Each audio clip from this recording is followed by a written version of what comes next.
안녕하세요. 드래곤볼 피규어 까는 남자 까까로또입니다. 오늘도 이 시간 저와 함께 작은 피규어로 드래곤볼의 명장면을 함께 만나보시죠. 하지메 마시오카!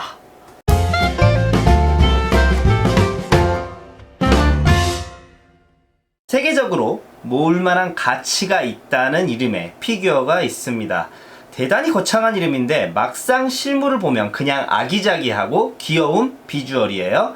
현행 반프레스토 최고 장수 라인 만나보시죠. 드래곤볼 월드 콜렉터블 시리즈입니다. 자, 월드 콜렉터블은 줄여서 월콜이라고 많이들 부르시고요. 반프레스토에서 뽑아낸 가분수 형식, 즉 얼굴은 크고 몸은 비율적으로 작은 미니 피규어를 일컫습니다. 크기가 작은데도 퀄리티가 꽤 뛰어나서 드래곤볼은 물론 원피스, 최근에는 디즈니라든가 여러 애니메이션 분야로 라인을 넓혀가고 있는 반프레스토 주력 라인 중 하나라고 보시면 될 것 같아요. 다만 작은 크기에 비해 가격이 은근 나가는 편이라서 한두 개 사다 보면 통장 잔고가 순식간에 빠져나가는 마법을 경험하실 수 있어요. 오늘은 그 월콜 중에서도 디오라마 베이스를 결합해서 나온 드래곤볼 월드 콜렉터블 디오라마 라인 1탄 한번 감상해 보시겠습니다. 그동안 보신 얘들에 비해서 피규어 크기가 작다 보니 박스 크기도 소형이에요. 발매는 2018년 6월.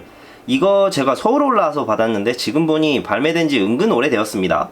현재 3탄까지 나왔는데 1탄 나온 지 벌써 1년이 넘었군요. 가격대는 4개 세트 기준 4만원에서 5만원대. 하나에 만원꼴로 보시면 될 것 같네요. 50 블랙, 블루 손오공, 블루 베지트, 합체 자마스, 총 4개의 구성품이 들어있는 박스가 있어요. 원작에서는 드래곤볼 슈퍼 50 블랙 편 에피소드의 조형들입니다. 개인적으로 진짜 아쉬운 편이에요. 개막장 스토리만 좀 더 자연스럽게 다듬었으면 명작으로 대대손손 남았을 거라 생각하는데 그 아쉬움을 피규어로 달래봅니다. 작은 제품이지만 제품을 4개나 보여드려야 하기 때문에 바로 언박싱하고 빠르게 진행을 해볼게요. 가즈아! 기존 월콜 박스에 비해서 이 디오라마 월콜 시리즈 박스는 부피가 크게 나왔어요. 아마 기존의 월콜들은 단순한 원형 베이스를 쓰는 반면 디오라마 베이스랍시고 암석형 모양을 가진 조형이 들어간 것을 감안해 이렇게 만든 것 같습니다. 월콜이 이런 식으로 구성되어 있구나 하는 걸 처음 접하는 분들도 보실 수 있게 쭉 늘어놓고 캐릭터별로 보여드릴게요. 블랙 50은 본체, 베이스, 지지 기둥으로 이루어져 있고요. 두 번째, 블루 손오공으로 넘어오면 역시 본체, 베이스, 지지 기둥으로 이루어져 있어요. 블루 베지트부터는 좀 다르네요. 본체가 하나고 베이스 같은 경우 3개로 나뉘어져 있습니다. 지지 기둥이 좀 긴 편이네요. 마지막으로 합체 자마스가 구성이 가장 화려하네요. 본체 상체도 나누어져 있고 허물어 내린 팔이 따로 있어요. 베이스도 2개로 나누어져 있고 지지 기둥이 하나로 되어 있습니다. 자, 그동안 소개해드린 반프 제품들과 부피만 작아졌지 포장 스타일이나 구성이 크게 다르진 않아요. 여기서 잠깐 기존 올콜들과 다른 이 디오라마 베이스 짚고 넘어갈게요. 디오라마가 뭐예요? 전문 용어 쓰지 마요 라고 하시는 분들을 위해 간단히 짚고 넘어가자면 배경 위에 모형을 설치해서 특정 장면을 만드는 걸 뜻해요. 주로 국내에서는 레진으로 알려져 있는 제품들 베이스가 대부분 이런 형식이라는 걸로 이해하시면 빠를 것 같아요. 제품의 볼거리가 하나라도 많아졌다는 건 수집가로서는 환영할 일이죠. 그렇다면 기존의 거랑 얼마나 과연 달라졌는지 한번 조립하고 완성해서 보여드리는 시간 가져보겠습니다. 일단은 월콜들 자체는 대단히 깔끔하게 잘 나왔습니다. 그런데 이 디오라마 방식의 베이스가 처음이라 그런지 몰라도 뭔가 베이스랑 피규어가 살짝 따로 노는 느낌이 들어요. 먼저 블랙 50부터 이야기를 해볼게요. 이걸 모티브로 한 장면이 드래곤볼 슈퍼에서 우주 서바이벌을 제외하고 아마 가장 큰 화제가 되었던 장면 아닐까 싶습니다. 50 블랙의 첫 등장 씬 엄청난 임팩트였죠. 이게 50이 흑화된 것도 매력적인데 복장을 참 디자인을 잘 해놨어요. 피규어 이야기 해야 하는데 또 3,000버로 빠지겠다. 자, 베이스부터 보자면 지금 불이 붙고 있는 암석 표현인데 딱 그 애니메이션에서 50 블랙의 그림자가 서서히 드러날 때 아래 배경을 디오라마로 표현해 놨습니다. 일단 피규어 자체는 꽤 이뻐요. 요새 월콜들을 워낙 잘 만들어서 딱히 흠잡을 곳이 없어요. 표정도 이 정도면 아주 좋고, 문제는 이 베이스에 어설프게 한쪽 다리만 올려놓게 만들어 놓은 게 도통 이해가 안 갑니다. 얘는 진열해 놓으면 평생을 이렇게 한쪽 발로만 서 있어야 하는데 너무한 거 아니냐, 반프? 이게 전투 장면도 아니고 원작에서도 트랭크스한테 이야기할 때는 공중에서 서서히 내려와서 두 발 다 땅바닥에 붙이고 나긋나긋하게 이야기를 하신다고. 사이어인이여 라면서. 근데 이거는 한쪽 발 들고 있다가 트랭크스한테 여기 공격당하게 생겼어요. 이게 시리즈에서 1탄으로 나온 녀석이라고 초보자 티를 아주 제대로 내주셨어요. 오늘 소개하는 월콜 애들 중에 이 공중에 떠있는 다리가 가장 어설픈 부분이라고 생각합니다. 50 블랙 짝다리 이야기 하다가 리뷰가 끝나버릴 것만 같아서 이 정도까지만 할게요. 그거 외에 딱히 불만은 없습니다. 내가 공중에 떠있는 이 여기 자리에다가 암석 하나 만들어주고 싶다. 블루 손오공 봐보실게요. 자세는 꼭 나와 나타 프리저의 블루 버전 같은 동세입니다. 똥 싸는 자세죠. 힘 아주 제대로 주고 있어요. 개인적으로는 오늘 소개하는 4가지 중에 이게 제일 무난하다 싶어요. 이 정도면 이펙트 파츠도 자연스럽게 표현되었고 50도 잘 나왔고, 그런데 제가 블랙편을 나름 많이 찾아봤는데 딱히 어떤 장면인지 기억이 나지를 않는다는 게 단점이네요. 꼭 피규어 만드는 조형가들이 있잖아요. 중요한 장면들은 못 만들고 잘 생각이 안 나거나 이거 뭐였지? 하는 장면들은 엄청나게 잘 만듭니다. 이거 왜 그런지 모르겠어. 조형가들이 부담을 느끼는지 어쩌는 건지. 세 번째는 블루 베지트 되겠습니다. 자, 디오라마 베이스를 넣은 건 이렇게 활용하라고 한 거예요. 아주 모범적인 사례죠. 이렇게 역동적인 자세도 암석 같은 거에 붙여서 이걸 지지대 삼아 공격하는 것 같이 보일 수 있거든. 이런 자세의 피규어를 더 안정감 있게 보이는 느낌이란 거죠.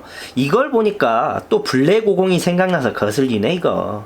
다만 장면이 조금 에러인 것 같아요. 이건 자마스에도 해당되는 건데 이 장면 말고 둘이 주먹을 부딪히는 장면이 있어요. 그 장면이 블루 베지트만 또 독한 배틀 콜라보 경품으로 나오는 게 예고되어 있던데 그 장면을 만들어줬으면 판매율이 배로 뛰었을 겁니다. 제가 이 베지트를 엄청 좋아해요. 솔직히 오지터는 아직까지는 블루보다는 노란색이 더 이쁘다고 생각하는데 이 베지트는 입고 있는 옷이 푸른색 계열이라서 그런지 블루 색깔이 엄청 잘 받습니다. 뭐 이것도 제 개인 취향이니까 제 취향만 어필을 할게요. 강요 안 합니다. 이거 보시고 여러분 하시던 거 그대로 하시면 돼요. 마지막으로 합체 자마스, 그냥 자마스라고 부를게요. 자마스는 피규어 자체로 보면 이때 모습을 엄청 잘 살렸어요. 특히 얘가 인간과 신이 포타라로 합체해서 그 부작용으로 반은 허물어진 모습이 잘 표현되었어요. 베지트한테 얻어 터지고 있는 장면이라서 디오라마 베이스 뒤에 살짝이 기대고 있습니다. 신님께서 많이 힘드셨나봐요. 자, 디오라마 베이스를 잘 활용했고요. 이 모습으로 나온 자마스 피규어가 처음입니다. 처음 합체해서 말끔할 때 피규어는 기존 월컬로 존재해요. 자, 원작 이야기인데 이 합체 자마스라는 캐릭터는 제 생각에 비주얼적인 면으로 배트맨에 나오는 투페이스라는 캐릭터를 벤치마킹해서 만들었다고 생각을 해요. 그런데 설정도 이야기도 워낙 산으로 가버리는 바람에 이 기괴한 비주얼을 제대로 못 살렸죠. 차라리 인기가 좋은 블랙50 원톱 빌런 체제로 갔어야 했는데 말이야. 이렇게 4가지 다 소개해 봤고요. 보시면 이후 나온 2탄 3탄도 약간 2명 짝짓기 놀이처럼 2명씩 쌍을 일어났어요. 근데 요놈들 둘은 아무리 봐도 쌍이 아닙니다. 그냥 얘들은 지들 혼자 따로 국밥 놀이로 나왔어요. 제 생각에는 좀 모으는 난이도가 있거나 쩐이 많이 소모돼도 좋으니까는 2명보다는 3명, 4명 많이 모여있는 장면에 디오라마를 만들어준다면 이 시리즈에 대한 반응이 더 괜찮을 것 같아요. 예를 들자면 제 바람인데 이게 드래곤볼 오리지널 만화책 마지막 컷이거든요. 너무 무리수인가? 욕심이 과해. 드래곤볼이 클래스가 있는데 이 정도는 피규어로 만들어줘야 하지 않아요? 내가 세어봤는데 29명밖에 안 돼. 이 정도면 뭐 한 달에 5명씩만 만들어주면 반년 안에 풀세트 만들 수 있잖아요. 더군다나 그림체도 월콜과 비율이 아주 딱 맞아요. 월콜은 아니지만 이런 방향으로 아주 잘 나온 반프의 세트가 있죠. 2가지가 있는데 드래곤볼 초구조직과 드라마틱 쇼케이스 기뉴 특전대. 지금 나오는 반프 제품들보다 솔직히 퀄리티가 많이 떨어져요. 그런데 명장면을 재현했고 그 캐릭터들을 전부 모을 수 있다는 것만으로 퀄리티 같은 건 뒷전이 돼버리는 거죠. 호호호호호호 피규어 총평 시간이 돌아왔습니다. 오늘 피규어가 4개나 되기 때문에 이 4개 다 점수를 매기면 하루 종일 걸리니까는 간단하게 오락용으로 토너먼트 배틀을 해볼게요. 이름하여 배틀 오브 더 까까. 오호호호호호 하지메 마시오카. 먼저 4강 1라운드 블루 베지트 대 합체 자마스입니다. 원래대로라면 전 이건 재고 말고 할 것도 없이 베지트를 고르겠지만 이건 뭐가 더 잘 나왔나 겨루는 거니까요. 월콜이라는 게 모으시는 분들은 아시겠지만 작고 귀여운 맛에 모으는 시리즈는 맞습니다. 그런데 그렇더라도 그 와중에서도 묵직하고 큰 존재감을 뽐내는 얘들이 있어요. 그런 것들이 인기가 좋기도 하고요. 여기서는 자마스가 그 포지션입니다. 솔직히 저는 이 자마스라는 캐릭터 엄청 싫어해요. 주위에서 아직 좋아하는 분도 못 봤고요. 다 블랙을 좋아하지. 그런데 이거 조형을 보자마자 내가 확 싫은 느낌이 나는 거 보니까 이건 잘 만들었다는 거예요.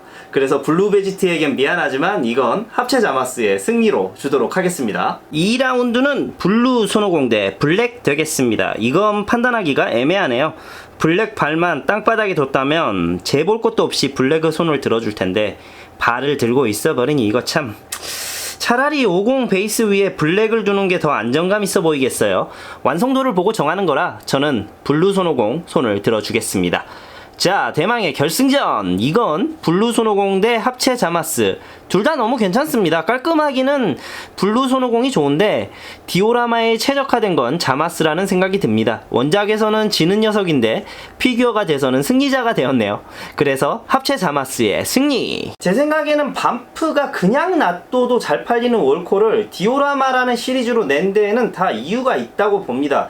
제가 요새는 좀 뜸한데 예전에 일본 옥션 할 때도 그렇고 지금도 들어가면은 아주 흔히 보이는 매물들이 있어요. 바로 기존에 양산된 월콜 양산품들을 개조하거나 리페인트해서 파는 출품작들이 있다는 거죠. 이렇게 디오라마랑 이펙트 파츠 딸랑 달아주고 기존 월콜 가격의 10배, 20배 출품자가 받아서 낙찰을 받아가는 거죠. 지금도 그런 개조작들이 1호게 판을 칩니다. 아마도 오늘 디오라마 월콜이 나온 건 바로 그 개조작들의 영향이 아닌가 싶어요. 이 자식들이 니네들만 만들 줄 아냐? 우리도 만들 줄 아니까 눈 똑바로 뜨고 봐라. 이런 거? 다른 이야기를 한번 해볼게요. 요 근래 제가 안산에 계시는 유튜브 준비하고 계시는 카이오님이라고 계세요. 그분하고 이런 비슷한 쪽 이야기를 해봤는데 저 같은 경우는 아직 레진을 채널에서 다루고 있지 않지만 후에 라이센스를 가진 레진들은 채널에서 다룰 계획을 가지고 있습니다. 사실 전 비라이센스 레진을 딱히 좋아하지는 않아요. 제가 이 업계에서 일을 하고 있어서 그런지 모르겠지만 그 라이센스라는 걸 따기 위해서 한 업체에서 얼마나 많은 사람들이 시간과 노력을 쏟아붓는다는 걸 알고 있기 때문에 썩 시선이 곱지는 않습니다. 그런데 카이오님께서 말씀하시기를 비라이센스 레진이 이렇게 시장에서 돈을 벌어들이잖아요? 그럼 그걸 보고 있는 라이센스를 가진 회사들도 시장에 뛰어든다는 거예요. 그렇게 되면 소비자들의 선택의 폭은 넓어진다는 거죠. 세상의 이치를 말씀해 주신 건데 저도 그 이야기를 듣고 조금은 생각을 고쳐 먹었어요. 비라이센스라고 해서 무조건 불법을 저지르고 있다고라고만 생각할 게 아니라 이런 회사들도 있기 때문에 큰 회사들도 긴장의 폭을 늦추지 않고 열심히 일을 할 수 있다는 거죠. 그러니까 지난 시간에도 루이비통 이야기를 했는데 그 이야기를 한 이유가 짝퉁이 제일 많은 브랜드잖아요. 마찬가지예요. 루이비통 자회사나 애용하는 사람들이 아무리 짝퉁을 뿌리 뽑으려고 노력해도 짝퉁이 이 세상에서 없어지지는 않아요. 청바지도 보세를 입는다고 해서 사람까지 가짜가 되지는 않잖아요. 저 오늘 나온 디오라마 얼콜들도 반프가 1호게 나돌아다니는 개조작들을 보고 이 시장에 뛰어든 시발점이라고 생각을 하고 있어요. 그런데 처음 만드는 거라서 이렇게 50 다리가 불편하게 보이게 만든 실수도 보여줬네요. 전 이해를 합니다. 저도 제가 찍어 놓은 거 지금까지 9개밖에 안 되지만 한 번씩 돌려서 봐요. 그런데 다 보겠는데 첫 번째 거는 진짜 차마 눈 뜨고 못 보겠어요. 처음 하면은 어설픈 티가 어쩔 수 없이 나는 것 같아요. 이 디오라마 월콜도 그런 케이스고요. 제가 이 다음 디오라마 차기작 월콜들은 시간이 날 때마다 빨리빨리 부지런하게 까서 여러분들께 소개를 해드리도록 하겠습니다. 자, 구독자 200명 기념 돌파 이벤트 당첨자 발표의 시간입니다. 응모해주신 총 39분의 구독자분들 중 4분 지금 추첨하도록 하겠습니다. 바로 뽑을게요. 고래대 5알이다! 하! 이야! 28번 조요세님, 7번 일연장소TV, 일본 사는 덕후 아빠님, 39번 토토마루님, 35번 정환조님이 당첨되셨습니다. 당첨되신 분들 모두 축하드립니다. 이벤트에 당첨되신 분들께서는 제 메일 whalo12@naver.com으로 받고 싶으신 올해 드래곤볼 BWFC 상품과 주소, 연락처를 남겨주시고요. 이벤트에 아쉽게도 당첨이 안 되신 분들은 다음 이벤트도 기회가 있으니까요. 아쉽지만 그때 도전하시길 부탁드릴게요. 그럼 마무리 해볼게요. 세상의 모든 드래곤볼 피규어를 까는 날까지 저의 쇼는 계속됩니다. 저는 지금까지 까까 로또였습니다.